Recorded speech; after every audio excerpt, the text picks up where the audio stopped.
Nous sommes des êtres relationnels. On a été créés pour être dans la relation. Un homme qui n'a pas de relation, ouais, c'est clair que c'est chaud. Très souvent, tu as remarqué dans un couple, souvent on dit on est deux. Oui. En réalité, on n'est pas deux. On est Parce que combien? toi, t'es toi, moi, je suis moi. Tu vois, on n'est Ouais. pas deux en fait. Il y a Tu des vois, on personnes décide qui se de- séparent tout en s'aimant. Est-ce que, au lieu de dire on a une relation par amalgame pour s'en souvenir, on dit on a une communication entre nous? C'est un peu dire la même chose? Les mots ont du sens pour le cerveau et si tu dis pas clairement relation, c'est compliqué. On est toujours en relation avec quelque chose, mais la relation avec ton téléphone n'entraîne pas de dispute. Non. Tu vois? Non, mais les amis ne se tapent pas toujours dessus. Les amis ne s'insultent pas toujours. Mais les couples, quand tu prends, je suis pas dans tous les couples du monde, mais dans 90% des couples, les mots qui sont sortis par l'un ou par l'autre, des fois vont beaucoup trop loin vis-à-vis d'une personne qu'on aime. C'est pas possible. On va vous décourager les filles. Ça, c'est sûr.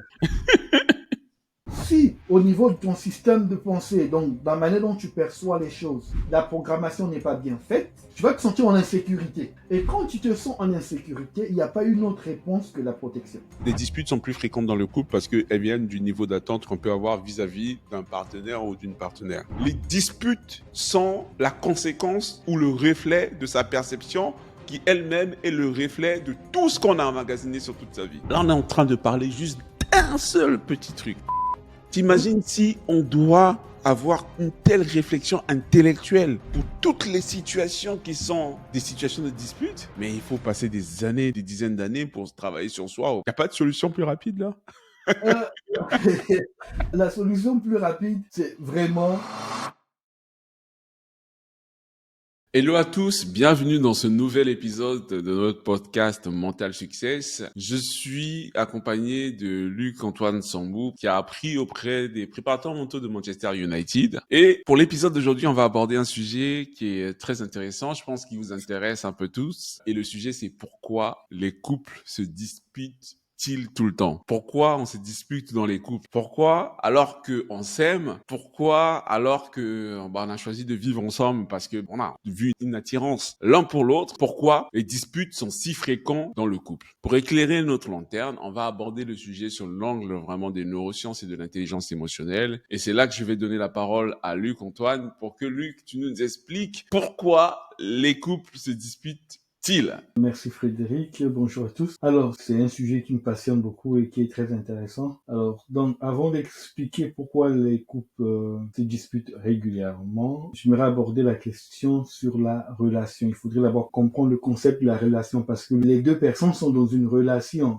On parle de dispute, mais il faudrait d'abord que les deux personnes soient dans une relation pour qu'il y ait des disputes ou pour qu'il y ait des situations de dispute. Alors, donc, la chose à comprendre est la suivante. Nous sommes des êtres relationnels. On a été créés pour être dans la relation. On est tout le temps en relation en fait. Tu es en relation avec ton téléphone, tu es en relation avec ton ordinateur, tu es en relation avec quand tu regardes une vidéo YouTube, tu es en relation avec la vidéo YouTube. En fait, on est tout le temps en relation en fait. Donc il y a une dimension vraiment de relationnel qui est là, qui est pratiquement omniprésente. On est tout le temps en relation et c'est dans la relation qu'on est nourri. Okay. C'est dans la relation aussi qu'il y a des souffrances. Parce que c'est dans la relation dont on a été créé pour pouvoir avoir cette interaction.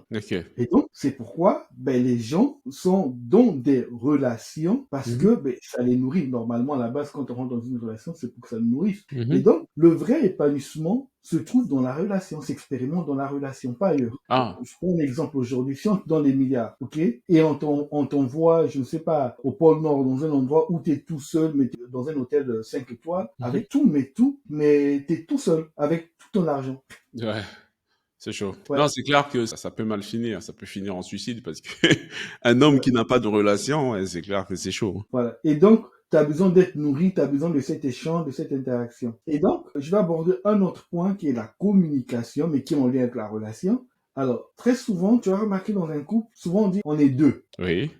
En réalité, on n'est pas deux. D'accord, on est combien? Toi, t'es toi, moi, je suis moi, tu vois. On n'est pas deux, en fait. À chacun seul. Oui.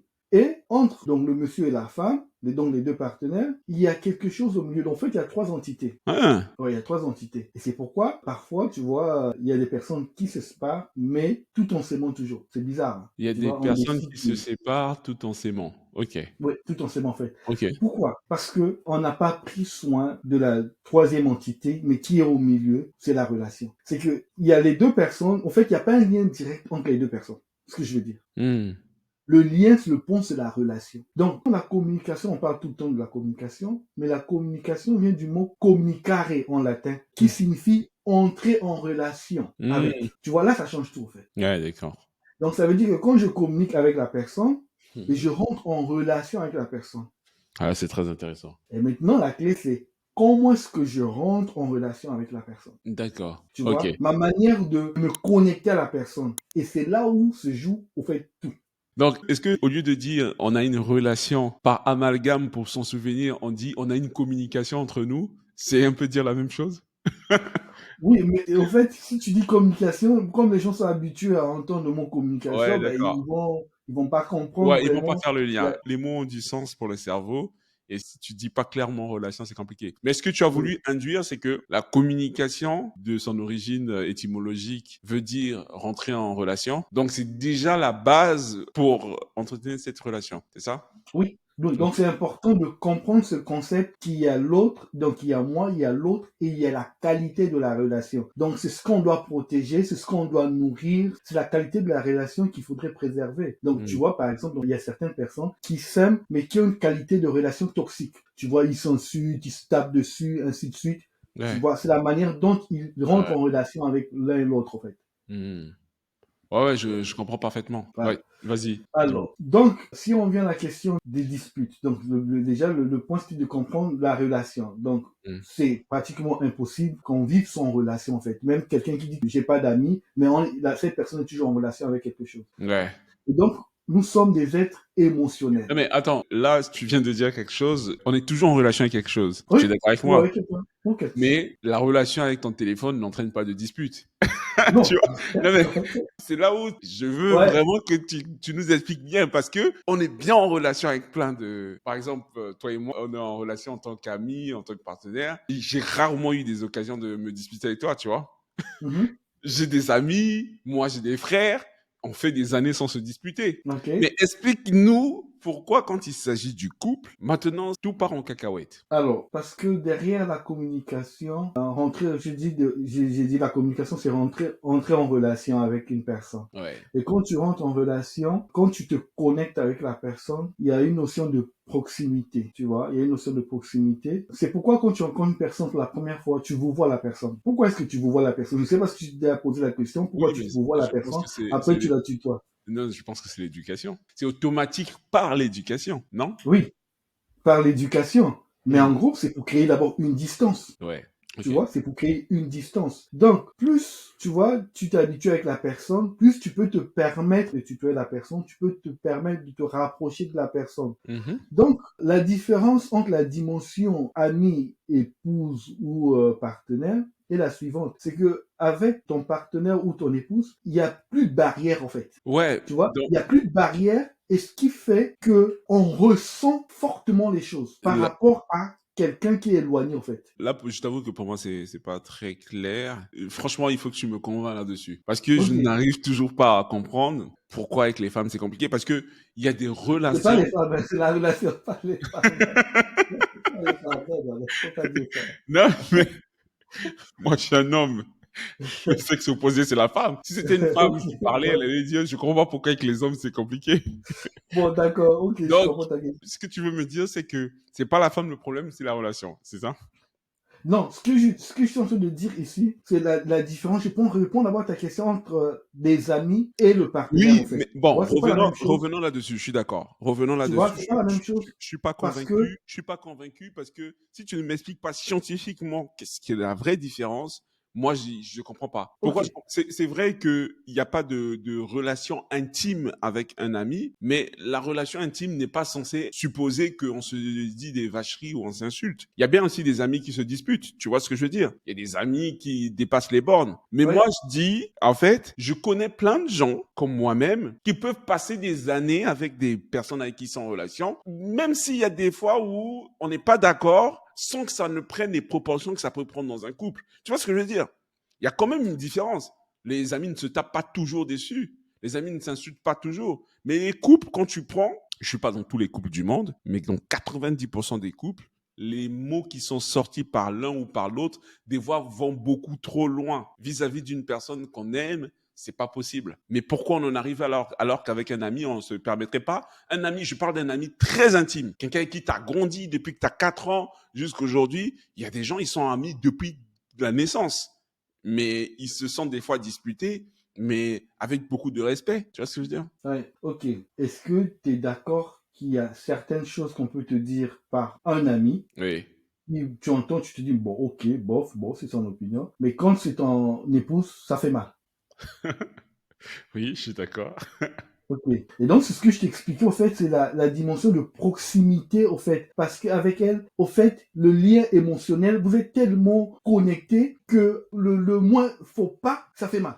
En fait, ça fait mal parce que vous êtes tellement rapprochés, en fait, émotionnellement. Mais qu'est-ce qui crée cette connexion? Est-ce que c'est par l'éducation parce qu'on nous a dit que on forme une seule chair quand on se met ensemble, ou est-ce que c'est vraiment un mécanisme qui est rendu possible par la relation intime? Est-ce que Ok. voilà, qu'est-ce qui se passe dans le cerveau pour que le cerveau se dise là, il faut que je sois impliqué émotionnellement, corps et âme, alors que Alors, ça reste une relation avec un humain. Tu vois, ok. je pose des questions un peu naïves, tu vois, non? Mais Oui, le oui, but, oui, je c'est comprends vraiment de parfaitement. sortir la matière pour comprendre pourquoi on en arrive à la dispute et des Oui. disputes violentes. Oui, en fait, tu vois, quand tu rencontres une personne pour la première fois, t'es pas toi-même, en fait, t'es pas naturel. T'as des rituels, t'as des comportements, en fait, t'as tout un process que tu mets en place, peut-être que tu te rends pas compte. Hmm. Et donc, tu te dévoiles pas tout de suite, tu te dévoiles progressivement, en fait. Ok. Tu vois, tu te dévoiles progressivement. Donc, quand on rentre maintenant dans une situation, dans une relation amoureuse, ça veut dire que tu t'es dévoilé au point où, tu vois, t'as plus pratiquement de secret, t'es vraiment proche, t'es naturel, t'es toi avec la personne, en fait. Ok.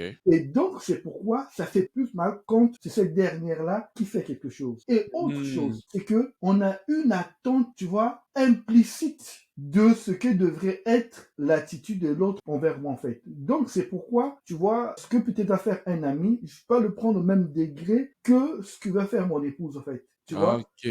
Parce Donc, que je t'ai fait excuse-moi de... confiance, Ouais. je te fais rentrer dans mon cercle, tu vois, t'es proche de moi, et en gros, t'abuses, quoi. Tu vois? Ouais, d'accord. Ok, je Et on le comprends. prend personnellement, en fait. Je comprends. Donc, la vraie différence, c'est le niveau d'attente. Le Oui, le degré niveau d'attente, ouais. parce que, tu vois, on se touche émotionnellement facilement, tu À vois, cause du niveau d'attente. Je et de la considère que proximité. à partir du moment où on est vraiment si proche et que après tu ne m'as toujours pas dit si c'est l'éducation ou si c'est un trait du cerveau, mais maintenant que je considère qu'on est proche, j'ai des attentes vis-à-vis de comment tu devrais te comporter, de comment tu devrais me soutenir, de comment et par Mhm. rapport à ces attentes, si c'est je suis pas satisfait par rapport à ces attentes, ça crée une relation beaucoup plus épidermique que si le même comportement avait été manifesté par quelqu'un pour qui j'ai moins d'attentes, un ami, quelqu'un qui est très loin, tu vois.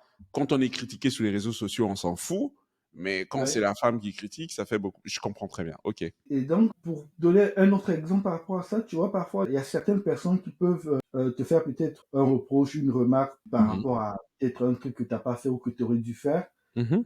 Et tu te dis, bah, lui, s'il exagère, en fait. Tu vois, tout va Mhm. dépendre du niveau d'intimité. Parce que pour cette personne, toi, tu te dis, bon, c'est pas grave, normalement, bon, lui, s'il en fait un peu trop. Mhm. Mais en fait, c'est parce que lui, dans sa tête, tu vois, la personne te considère vraiment. Donc, elle s'attend que naturellement, que tu puisses, tu vois, peut-être venir le rendre visite, peut-être, je sais pas, peut-être, elle a peut-être perdu peut-être un membre de sa famille. Mhm. Mais toi, tu t'es limité à un coup de fil, en fait. Tu vois, pour te dire, ah, mes condoléances, et ainsi de suite. Mais la Ouais. personne s'attendait peut-être à ce que tu viennes. Tu vas pas comprendre la réaction de la personne. En fait, Ok. parce qu'elle, dans sa tête, elle s'attend. Et dans une relation, il y a beaucoup d'attentes implicites. Tu vois, Hmm. je vais faire cette parenthèse-là. Maintenant, revenons vraiment sur la question. Pourquoi tu vois des disputes dans les relations, dans le couple? Tu Ok. vois, là, il y a autre chose. C'est différent maintenant d'une relation amicale avec une autre personne. Ok. Donc, le premier point, la première déclaration que je fais est la suivante. Les situations. Alors, je dis pas bien je dis pas les disputes, je dis mais les situations de dispute, de frustration sont inhérentes à la relation. Donc, la personne qui se disait, ben, en suivant ce podcast, je vais trouver la solution pour ne plus me retrouver dans des situations de dispute et de frustration. Mon cher ami, je suis désolé de te décevoir, c'est pas le cas. Parce que ça fait partie du truc, ça fait partie du package. Ok. Donc, les frustrations, les situations. Ok, je souligne bien situation, Situation de dispute. de dispute, de frustration, sont inhérentes à la relation. Hmm. Donc, si tu es dans une relation, tu ne peux pas, au fait, c'est juste impossible que tu ne rencontres pas des situations de dispute, de frustration et de conflit. C'est juste pas possible, en fait. Parce que, pourquoi? Déjà, toi-même en tant que personne, tu as des situations de conflit. Personne, toi-même en tant que personne. Parfois, tu es là, tu te dis, ah, non, demain, je vais faire ça, après demain, non, j'ai changé d'avis. Au fait, parfois, toi-même, tu te comprends pas. Ouais. Parfois, aujourd'hui, tu veux faire ceci, demain, tu changes. Donc, si déjà, personnellement, tu peux être en conflit, ça veut dire qu'au niveau des idées, mais à combien de plus forte raison quand tu es avec quelqu'un d'autre? Quand tu es avec quelqu'un d'autre. Ce que tu dis là, ça fait peur. Donc, tu serais en train de dire qu'on est un peu des schizophrènes en miniature. On est un peu des schizos, puisque on a plusieurs, on se dispute avec nous-mêmes et tout, on se contredit. Non, mais je plaisante, hein, on n'est pas des schizophrènes. Oui. Et donc, cette partie-là est importante à comprendre. Déjà, ça va déjà permettre même de désamorcer certaines choses, de comprendre et d'accepter Ouais, que ça fait partie de la relation, en fait. ouais. C'est Donc, inhérent à la relation. ouais, première des choses, accepter que ça fait partie de la relation, vous pouvez pas y échapper. Alors, je ne dis pas les conflits, les disputes sont inhérentes à la relation. Je Les dis les situations. situations. Ouais. Donc, c'est quoi la différence? Donc, il peut y avoir une situation de dispute et de conflit, Mhm. mais on ne rentre pas, tu vois, dans Dans le les conflit. conflits, on ne Ok. rentre pas dans les disputes, en fait. Mais on arrive à les contourner. Mais les situations de dispute, on aura tout le temps, en Hmm. fait, tu vois. Maintenant, D'accord. c'est votre niveau de maturité et de travail, ça, c'est dans les solutions, mais qui permet juste de les contourner et de ne pas, tu vois, tomber dans la dispute ou dans les conflits. Mhm. Mais Ok. sinon, ces situations-là seront présentes. D'accord. Alors, maintenant, pourquoi tant de disputes? Tu vois, ces situations-là se transforment en disputes, en conflits. Parce que, bah, je sais pas si c'est des bonnes nouvelles que j'ai aujourd'hui, ou c'est des moins bonnes.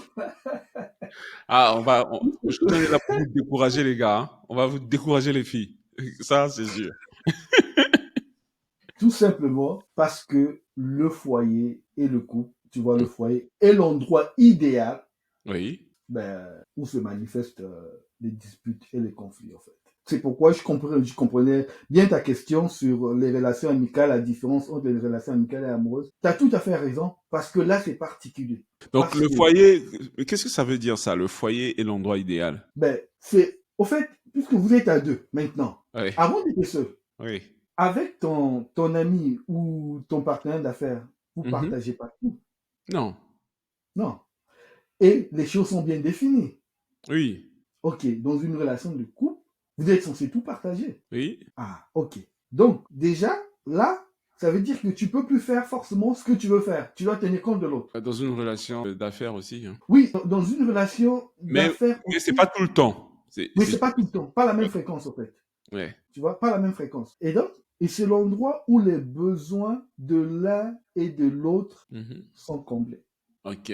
Ça, c'est maintenant le point qui va te permettre de comprendre qu'est-ce qui fait que malgré qu'on s'aime, qu'on se dispute en fait. Franchement, les besoins, excuse-moi, franchement, garde le fil des idées.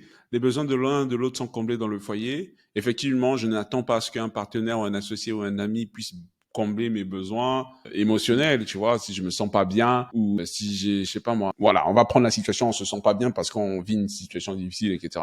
Je m'attends pas d'être consolé par mon partenaire d'affaires ou même si mon ami, voilà, il comprend pas ma situation, ça va pas trop me choquer. Effectivement, je m'attends à ce que, quand je partage ça avec ma femme, qu'elle soit dans le soutien. Oui, alors là, tu es plutôt déjà dans tu prends un cadre où tu as besoin d'être soutenu. Non, là, Mhm. je parle vraiment des besoins. Quand je parle des besoins, je parle tout type de besoins en fait. Il faut que tu m'expliques bien parce que je suis pas sûr de comprendre. Ok, Tu nous donc, expliques, hein, ouais, tu vois, tout ce qui motive, tu vois, nos actions, et toutes nos actions sont motivées par six besoins émotionnels. Je pense que peut-être ça ferait l'objet d'une autre vidéo. Donc, tu as le besoin de certitude, hein, le besoin de certitude, de sécurité, qui permet d'anticiper, savoir exactement ce que tu fais. Tu as le besoin de surprise, de variété, tu as le besoin de se sentir important et unique, tu as le besoin de croissance, tu as le besoin de contribution, tu vois. Mhm. J'ai cité, voilà, j'en ai cité combien? Ouais, je crois que t'en as Euh, cité 6 en tout, hein. T'as parlé de Six, hein? certitude, ouais, t'as parlé de certitude, T'as Donc, et parlé je manquais de lien d'amour, de connexion. Voilà, c'est le ah, sixième qui manquait. lien Voilà. d'amour et de connexion. Ok. Ouais. Et donc, derrière nos actions, en fait, toutes nos actions sont motivées par l'un de ces besoins. En fait. Oh, ouais. Donc, Et donc, ces besoins ne peuvent être comblés que dans le couple. Ou en tout cas, alors, c'est l'endroit idéal pour combler ces besoins-là. Les six besoins. mais oui, c'est l'endroit idéal. C'est pas que ces besoins ne peuvent qu'être comblés dans le couple, non. Mais Mhm. c'est que la plupart des besoins, vu que ça doit être comblé, et que tu es dans le couple, Mhm. et que si tu n'as pas défini toi-même comment est-ce que tu combles chacun de ces besoins, tu Mhm. vois, au quotidien, mais tu vas facilement, en fait, tomber dans le piège où tu vas vouloir combler cela dans ton couple, ce qui est tout à fait normal. Tu vas essayer de Parce que faire combler ça par l'autre, c'est ça? Même pas? alors, je prends par exemple le besoin de se sentir important, tu vois. Si tu n'as pas défini, en fait, comment le combler, mais tu peux le combler sans te rendre compte, en fait, en rabaissant, tu vois, ton épouse ou ton époux. Tout simplement, en fait. En fait, quand un besoin se manifeste, tu sais même pas qu'il s'agit d'un besoin d'importance. Tu auras juste un ressenti, une envie. Tu vois, je prends un exemple. On fait tous des erreurs. Mhm. Mais quand tu viens taper sur l'erreur, tu vois, tu viens vraiment marteler, la personne reconnaît déjà son erreur, mais tu viens insister, mais tu insistes, tu rappelles, tu utilises tes mots. En fait, peut-être que c'est ton besoin de se sentir important qui te pousse à le faire. Mhm. Tu vois? Et vu que tu es dans le couple, tu es dans la relation, c'est là où ce que tu es en train de le combler, en fait. Parce que quand un besoin se manifeste, il veut à tout prix être comblé, tu vois? Au détriment de, voilà, de ton épouse, au détriment de tes connaissances, de tes valeurs, ainsi de suite. Mhm. Lui, tout ce qu'il veut, c'est être comblé là, maintenant, en fait. Mais ce besoin vient d'où? C'est le cerveau? C'est... Oui, c'est le cerveau, en fait. En fait, étant comme être humain, tout être humain a ses six besoins émotionnels. Donc, mais on est souvent déconnecté aux besoins. Tout ce dont on a conscience, c'est le ressenti, en fait. Tu vois, on ressent quelque chose, on a, ou soit on a même, oui, pour certaines personnes, on ressent, mais la plupart, parfois, ont juste une idée, juste Mhm. une envie.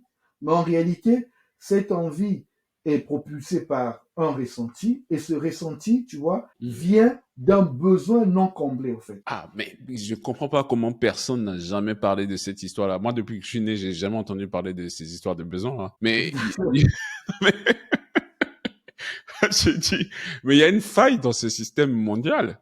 On apprend plein de trucs, mais on n'apprend pas les fondamentaux. Ben, on n'apprend pas les fondamentaux. Je prends, tu vois, un exemple simple. Tu fais une remarque à une personne, normale, et tu comprends pas, la personne te dit, ben, toi aussi la fois dernière, ou bien la personne s'énerve, ou la personne te sort quelque chose qui n'a aucun lien avec ce que tu viens de lui dire, en fait. Mhm. La personne aussi va te sortir une histoire ou un truc que tu as fait, ou va se justifier, mais tu te dis, bah attends, on est en train de parler de tel sujet, et je comprends pas pourquoi tu t'énerves, je comprends pas. Je pense qu'on est déjà tombé dans des situations pareilles. On a déjà vu Non, des mais moi, personnes. ça me rappelle plein de choses.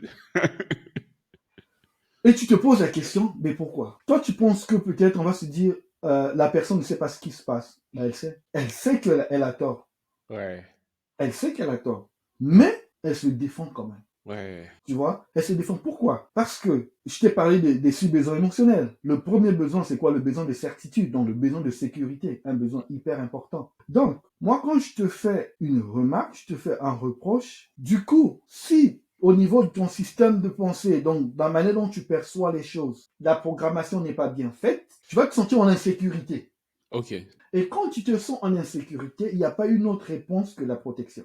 Et donc, du coup, la personne, au lieu d'être dans la compréhension, de reconnaître son tort, elle va vouloir maintenant se protéger et rentrer au combat. Elle va vouloir se défendre. Pas parce que elle est contre toi, mais parce que son système veut la protéger. Et donc, je fais une parenthèse. Pourquoi la plupart des astuces ou conseils qu'on donne concernant les disputes dans les foyers ne marchent pas? Honnêtement, les gens savent ce qu'ils doivent faire. Honnêtement, on sait ce qu'on doit faire.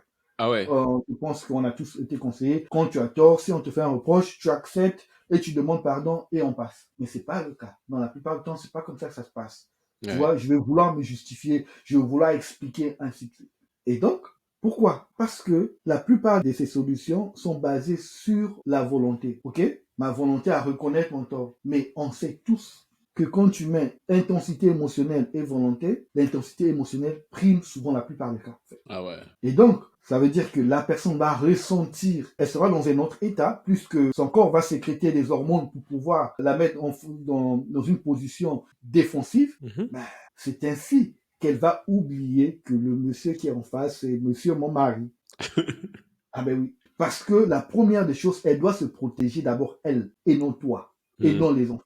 Donc, c'est pourquoi elle est capable de sortir des missiles. Ah oui. Tu vois, elle va te sortir une histoire, tu vois, une histoire peut-être qui s'est passée il y a quelques années, il y a quelques mois, mais au fait, elle va prendre tout ce qui est à sa portée, peut-être pas physiquement, ça peut arriver aussi au point physique, hein, Mhm. mais peut-être dans les échanges verbalement, mais elle va te sortir des trucs, tu vas te dire, mais je comprends pas quoi, tu vois, elle est en tort ou il est en tort, mais il se permet quand même. Maintenant, la personne est en situation, tu vois, elles se sont menacées, elles se sont en insécurité parce qu'on Hmm. lui a dit quelque chose qui l'a déstabilisé. Ouais, mais moi je me dis, en fait, ce que j'arrive pas à comprendre, c'est que qu'est-ce que tu peux faire pour combler le besoin de sécurité au point où tu te sens plus en insécurité lorsque la situation de dispute arrive? Parce que en fait, parce que ce que tu dis, c'est comme si les gens qui réagissaient comme ça, parce que moi, pour moi, de pas reconnaître ses torts, des fois c'est de la mauvaise foi, mais tu l'expliques bien que c'est une réaction logique du cerveau et on a beaucoup parlé du cerveau, on sait très bien que c'est comme ça qu'il agit, il te Ouais. protège.